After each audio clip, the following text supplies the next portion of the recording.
বিয়ের মাত্র 6 মাসের মাথায় এক সাহাবীর স্ত্রী সন্তান প্রসব করায় সেই সাহাবী সরাসরি আমিরুল মুমিনিন হযরত উসমান রাদিয়াল্লাহু তাআলা আনহুর কাছে গিয়ে অভিযোগ জানালেন এবং বিচার দিয়ে বললেন, হে আমিরুল মুমিনিন, আমি এই মহিলাকে বিয়ে করেছি মাত্র 6 মাস হলো, আর এর মধ্যেই সে সন্তান দিয়ে আমাকে বলছে এইটি আপনার সন্তান, কিন্তু বিবাহের 6 মাসের মাথায় কিভাবে আমার বৈধ সন্তান হতে পারে? সাধারণ মানুষের কাছে প্রচলিত ছিল যে 6 মাসের মাথায় কোনো সন্তান জন্ম নিতে পারে না।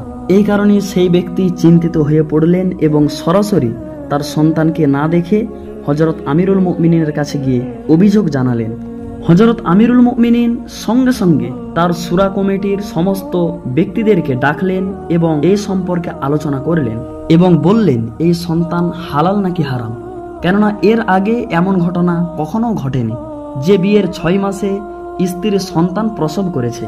আরবে এমন ঘটনাকে হারাম সম্পর্কের ফসল মনে করা হতো। পরামর্শের ভিত্তিতে সবাই বলল সে নারী একজন জেনাকারী এবং তাকে পাথর মেরে হত্যা করা হোক। এটাই ইসলামের ও শরীয়তের বিধান এবং এটাই তার শাস্তি। হযরত আমিরুল মুমিনিন সব শুনে সেই নারীকে মৃত্যুদণ্ড প্রদান করলেন। জেনে অবাক হবেন, সেই নারী অতীত জীবনে একজন অত্যন্ত চরিত্রবান এবং সম্মানীয় নারী ছিলেন। জীবনে তাকে কেউ কোনোদিনও অশ্লীল কাজে বা অন্যায় কাজে জর্জরিত অবস্থায় দেখেনি বা কোথাও শুনেনি। এছাড়াও সেই নারী পশু পাখিদেরকে অনেক ভালোবাসতেন। মরুভূমির উত্তপ্ত গরমে সেই নারী নিজ হাতে গিয়ে পশু পাখিদেরকে পানি পান করাতেন। সেই নারী ছিলেন তার বাবা মায়ের একমাত্র আদরের কন্যা, কিন্তু এই সাহাবীকে বিয়ের 6 মাস পরে সন্তান জন্ম দেওয়ার কারণে সেই মহিলার মাথায় এক কষ্টের এবং ভয়ঙ্কর দিন নেমে আসলো। হযরত উসমান রাদিয়াল্লাহু তাআলা আনহু সেই মহিলাকে খোলা মাঠের ময়দানে নিয়ে গিয়ে পুঁতে রেখে এবং সকলকে পাথর নিক্ষেপের নির্দেশ প্রদান করলেন। যখনই এই হুকুম দেয়া হলো এবং সেই মহিলাকে পাথর নিক্ষেপের হুকুম দেয়া হলো, তখন সেই খবর আশপাশের এলাকায় ছড়িয়ে পড়ল। সেই খবর পেয়ে সর্বপ্রথম দৌড়ে আসলেন হযরত আলী রাদিয়াল্লাহু তাআলা আনহু। হযরত আলী রাদিয়াল্লাহু তাআলা আনহু সেই মাঠে না গিয়ে হযরত উসমান রাদিয়াল্লাহু তাআলা আনহুর কাছে গিয়ে উপস্থিত হলেন এবং সালাম দিয়ে বললেন, আপনি কি 6 মাসের সন্তান প্রসবের অপরাধে সেই নারীকে মৃত্যুদণ্ডের আদেশ দিয়েছেন? আমিরুল মুমিনিন বললেন, হ্যাঁ, আমি এই নির্দেশ দিয়েছি এই জন্য, কেননা কোনো নারী 6 মাসে সন্তান প্রসব করাতে পারে না এবং এই পরামর্শ সমস্ত সাহাবীদের পরামর্শ নিয়ে হয়েছে।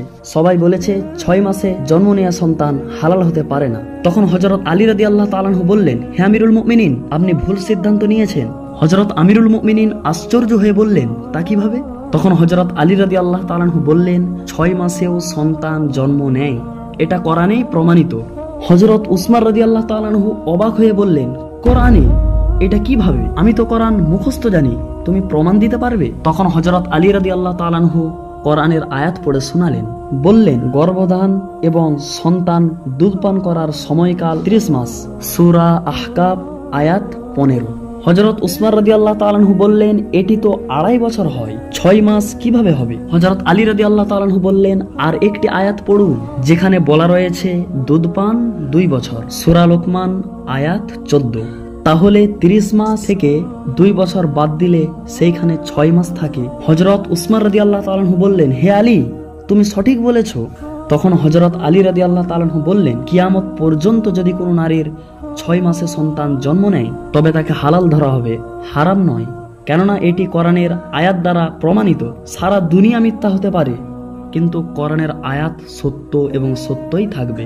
হযরত উসমান রাদিয়াল্লাহু তাআলা আনহু বললেন, হে আলী, তুমি তো আমাকে সংশোধন করে দিলে। সাথে সাথে আমিরুল মুমিনিন সৈন্যদলকে পাঠালেন এবং বললেন, ওই মহিলাকে ওই জায়গা থেকে আজাদ করে নিয়ে আসো। আল্লাহ না করুক ওই মহিলাকে যদি পাথর নিক্ষেপ করা হয়ে যায় তাহলে কিয়ামতের দিনে উসমান আল্লাহকে কি জবাব দিবে?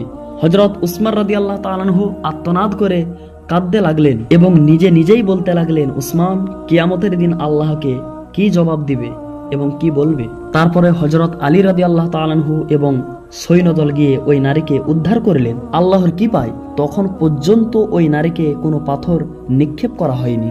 তাকে মাটিতে পুঁতা ফেলা হয়েছিল, শুধু মুখের দিকটি খোলা ছিল। তার বোন শেষবারের মতো এসে কান্নাকাটি করছিল এবং কথা বলছিল। সেই নারী বলতে থাকলো, হে বোন, কেঁদো না, ওসমানের হুকুমে আমাকে পাথর মারা হচ্ছে, কিন্তু আমি আল্লাহর কসম খেয়ে বলেছি ব্যভিচার তো অনেক দূরের কথা, আমাকে কোনো গায়ের মহরম স্পর্শ শুদ্ধ করেনি।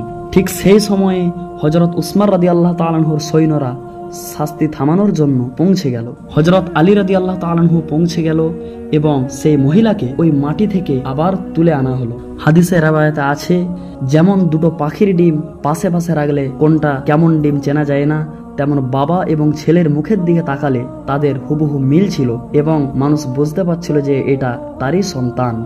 এবং সন্তানের চেহারা দেখে বলল, আল্লাহর কসম, এ তো আমারই সন্তান। সুবহানাল্লাহ।